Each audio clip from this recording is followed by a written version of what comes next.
ನಮಸ್ಕಾರ. ಪ್ರತಿಯೊಬ್ಬರಿಗೂ ಆಸ್ತಿ ಇದ್ದೇ ಇರುತ್ತೆ. ಆದರೆ ಜಮೀನು ಯಾವ ರೀತಿ ರಿಜಿಸ್ಟ್ರೇಷನ್ ಆಗುತ್ತೆ, ಅಂದರೆ ಹೊಲ ಯಾವ ರೀತಿ ನೋಂದಣಿ ಆಗುತ್ತೆ, ಜಮೀನು ರಿಜಿಸ್ಟ್ರೇಷನ್ ಪ್ರೊಸೆಸ್ ಯಾವ ರೀತಿ ಇರುತ್ತೆ. ತುಂಬ ಜನರು ಕಮೆಂಟ್ಸ್ ಬಾಕ್ಸ್ನಲ್ಲಿ ಲ್ಯಾಂಡ್ ರಿಜಿಸ್ಟ್ರೇಷನ್ ಪ್ರೊಸೆಸ್ ಅಂದರೆ ಜಮೀನು ನೋಂದಣಿ ಪ್ರಕ್ರಿಯೆ ಹೇಗಿರುತ್ತೆ ಎಂದು ವಿಡಿಯೋ ಮಾಡಿ ಎಂದು ತುಂಬ ಜನರು ಕಮೆಂಟ್ಸ್ನಲ್ಲಿ ಕೇಳಿದರು. ಆದ್ದರಿಂದ ಈ ವಿಡಿಯೋದಲ್ಲಿ ಜಮೀನು ನೋಂದಣಿ ಪ್ರಕ್ರಿಯೆ ಅಂದರೆ ಲ್ಯಾಂಡ್ ರಿಜಿಸ್ಟ್ರೇಷನ್ ಪ್ರೊಸೆಸ್ ಹೇಗಿರುತ್ತೆ ಮತ್ತು ನೋಂದಣಿ ಮಾಡುವಾಗ ಯಾವ ದಾಖಲೆಗಳು ಬೇಕು ಅನ್ನೋದನ್ನು ತಿಳಿಯಲು ವಿಡಿಯೋಗೆ ಒಂದು ಲೈಕ್ ಕೊಡಿ. ಹಾಗೆ ಈ ಮಾಹಿತಿ ತುಂಬ ಮುಖ್ಯವಾಗಿರುವುದರಿಂದ ಪ್ರತಿಯೊಬ್ಬರಿಗೂ ಈ ಮಾಹಿತಿ ಶೇರ್ ಮಾಡಿ. ಮೊದಲಿಗೆ ಜಮೀನು ರಿಜಿಸ್ಟ್ರೇಷನ್ ಮಾಡಬೇಕೆಂದರೆ ಕೆಲವು ಮುಖ್ಯವಾದ ದಾಖಲೆಗಳು ಬೇಕು. ಅವು ಯಾವುವು ಅಂದರೆ ಜಮೀನು ಖರೀದಿದಾರರ ಅಂದರೆ ಲ್ಯಾಂಡ್ ಪರ್ಚೇಸ್ ಮಾಡಿದವರ ಆಧಾರ್ ಕಾರ್ಡ್ ಮತ್ತು ಪ್ಯಾನ್ ಕಾರ್ಡ್. ಹಾಗೆ ಅದೇ ರೀತಿ ಜಮೀನು ಮಾರಿದವರ ಅಂದರೆ ಲ್ಯಾಂಡ್ ಸೇಲ್ ಮಾಡಿದವರ ಆಧಾರ್ ಕಾರ್ಡ್ ಮತ್ತು ಪ್ಯಾನ್ ಕಾರ್ಡ್ ಸಹ ಬೇಕಾಗುತ್ತೆ.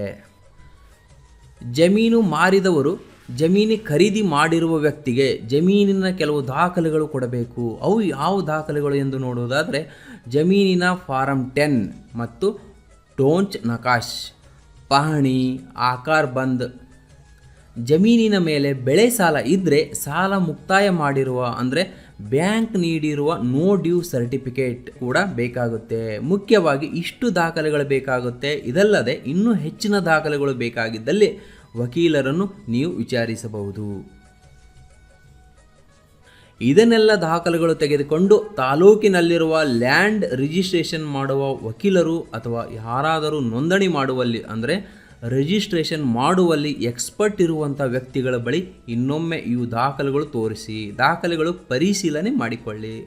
ನಂತರ ಅವರ ಮುಖಾಂತರ ಲ್ಯಾಂಡ್ ರಿಜಿಸ್ಟ್ರೇಷನ್ ಅಂದರೆ ಜಮೀನು ನೋಂದಣಿ ಮಾಡುವುದಾದರೆ ಮಾಡಿಕೊಳ್ಳಬಹುದು. ಅದು ನಿಮ್ಮ ಆಯ್ಕೆಯಾಗಿರುತ್ತೆ. ಕರ್ನಾಟಕ ರಾಜ್ಯ ಸ್ಟ್ಯಾಂಪ್ ಕಾಯ್ದೆ ಅನುಸಾರವೇ ನೋಂದಣಿಯಾಗುತ್ತವೆ ಕರ್ನಾಟಕದಲ್ಲಿ. ಆದ್ದರಿಂದ ಸ್ಟ್ಯಾಂಪ್ ಡ್ಯೂಟಿ ಪ್ರಕಾರ ಕ್ರಯಪತ್ರ ರೆಡಿ ಮಾಡಿಕೊಂಡು ಕ್ರಯಪತ್ರದಲ್ಲಿ ಮುಖ್ಯವಾಗಿ ಏನೇನು ನಮೂದಿಸಿರುತ್ತಾರೆ ಅಂದರೆ ಜಮೀನಿನ ವಿಸ್ತೀರ್ಣ, ಜಮೀನು ಖರೀದಿ ಮಾಡುವವರ ಹೆಸರು ಮತ್ತು ಜಮೀನು ಮಾರಿದವರ ಹೆಸರು, ಅಡ್ರೆಸ್ ಮತ್ತು ಜಮೀನಿನ ಮೌಲ್ಯ, ಹೀಗೆ ಅನೇಕ ವಿಷಯಗಳು ಕ್ರಯಪತ್ರದಲ್ಲಿ ಒಳಗೊಂಡಿರುತ್ತವೆ ಅಂದರೆ ಸೇಲ್ ಡೀಡಲ್ಲಿ ಒಳಗೊಂಡಿರುತ್ತೆ. ನಂತರ ಯಾವುದೇ ರಾಷ್ಟ್ರೀಕೃತ ಬ್ಯಾಂಕ್ನಲ್ಲಿ ಆಸ್ತಿ ಮೌಲ್ಯಕ್ಕೆ ಅನುಗುಣವಾಗಿ ಅಂದರೆ ಸ್ಥಳೀಯವಾಗಿ ಸರ್ಕಾರ ನಿಗದಿ ಮಾಡಿರುವ ಆಸ್ತಿ ಮೌಲ್ಯಕ್ಕೆ ಅನುಸಾರವಾಗಿ ಸರ್ಕಾರಕ್ಕೆ ಹಣವನ್ನು ಕಟ್ಟಬೇಕು.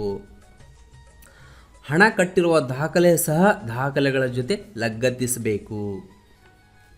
ಆಸ್ತಿ ಖರೀದಿ ಮಾಡಿದ ವ್ಯಾಪ್ತಿ ಪ್ರದೇಶದಲ್ಲಿ ಬರುವ ಉಪನೋಂದಣಾಧಿಕಾರಿ ಕಚೇರಿ ಅಲ್ಲಿನ ಮ್ಯಾನೇಜರ್ ಈ ದಾಖಲೆಗಳನ್ನೆಲ್ಲ ತೆಗೆದುಕೊಂಡು ಅವುಗಳ ಪರಿಶೀಲನೆ ಮಾಡಿ ಅದರ ಮೇಲೆ ಇನ್ಸಿಯಲ್ ಅಂದರೆ ಛೋಟಾ ಸಹಿ ಹಾಕುತ್ತಾರೆ. ನೋಂದಣಿ ಮಾಡುವಾಗ ಜಮೀನು ಖರೀದಿದಾರರ ಕಡೆಯಿಂದ 2 ಸಾಕ್ಷಿದಾರರು ಮತ್ತು ಜಮೀನು ಮಾರಿದವರ ಕಡೆಯಿಂದ 2 ಸಾಕ್ಷಿದಾರರು ಸಹಿ ಮಾಡಬೇಕಾಗಿ ಬರುತ್ತೆ.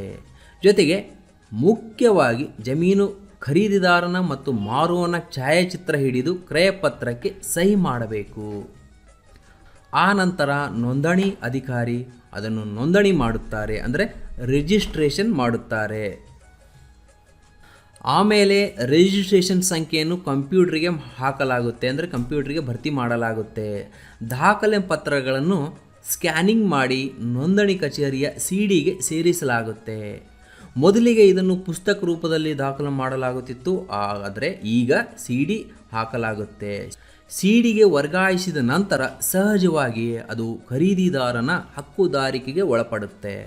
ಕೊನೆಗೆ 2-3 ಗಂಟೆಗಳಲ್ಲಿ ಈ ಎಲ್ಲ ರಿಜಿಸ್ಟ್ರೇಷನ್ ಪ್ರಕ್ರಿಯೆ ಅಂದರೆ ನೋಂದಣಿ ಪ್ರಕ್ರಿಯೆ ಮುಗಿದು ಹೋಗುತ್ತೆ. ಅಂದರೆ ಜಮೀನು ರಿಜಿಸ್ಟ್ರೇಷನ್ ಕಂಪ್ಲೀಟ್ ಆಗಿದೆ ಎಂದರ್ಥ.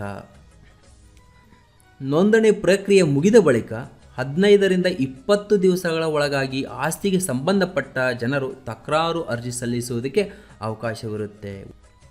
ಒಂದು ವೇಳೆ ಯಾವುದೇ ರೀತಿ ತಕರಾರಿಗೆ ಅರ್ಜಿ ಬಂದಿಲ್ಲವೆಂದರೆ ವಿಲೇಜ್ ಅಕೌಂಟೆಂಟ್ ಅವರು 20 ದಿವಸಗಳ ನಂತರ ಜಮೀನು ಖರೀದಿದಾರನ ಮತ್ತು ಜಮೀನು ಮಾರಿದವರಿಂದ ಜೆ ಫಾರಂ ಮೇಲೆ ಸಹಿ ಮಾಡಿಕೊಳ್ಳುತ್ತಾರೆ. ಕೊನೆಗೆ ಜಮೀನು ನೋಂದಣಿಯಾಗಿ 45 ದಿವಸಗಳ ನಂತರ ಪಹಣಿ ಖರೀದಿದಾರನ ಹೆಸರಲ್ಲಿ ಬರುತ್ತೆ. ವಿಡಿಯೋ ನೋಡುವವರಿಗೆ ಒಂದು ಮಾತು, ಇನ್ನೂ ಹೆಚ್ಚಿನ ವಿಡಿಯೋ ಮಾಡಲು ಯಾವ ವಿಡಿಯೋ ಬೇಕು ಅನ್ನೋದನ್ನು ಕಮೆಂಟ್ ಬಾಕ್ಸ್ನಲ್ಲಿ ಕಮೆಂಟ್ ಮಾಡೋದನ್ನು ಮರೆಯಬೇಡಿ.